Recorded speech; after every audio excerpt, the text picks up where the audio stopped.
सिंध हुकूमत की flood team वजीर आबपाशी जाम खान शोरो, नासिर शाह और मुकेश कुमार चावला का गुडू बैराज का हंगामी दौरा। सूरत हाल का जायजा लिया। सुपर फ्लड अलर्ट जारी किया गया मगर पानी कम पहुंचने का इम्कान है। इंतजामिया को अलर्ट जारी। जाम खान शोरो का कहना था कि सिंध के अवाम परेशान ना हो, सैलाब से निमटने की तैयारी कर ली है। सदर आसिफ अली जरदारी, चेयरमैन बिलावल भुट्टो जरदारी और पूरी पार्टी क़यादत सैलाब की सूरत हाल को मॉनिटर कर रहे हैं। कुछ दिनों के बाद पंजाब से आने वाला रेला सिंध में गुडू बैराज से दाखिल होगा।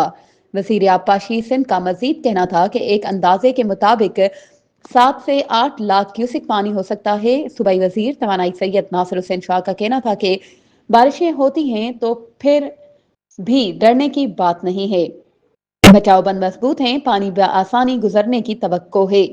सुपर फ्लड के लिए तैयारी मुकम्मल है, फौरी खतरा नहीं। जबकि सूबाई वजीर मुकेश कुमार चावला ने कहा कि पंजन से पानी के बहाव में कमी आएगी।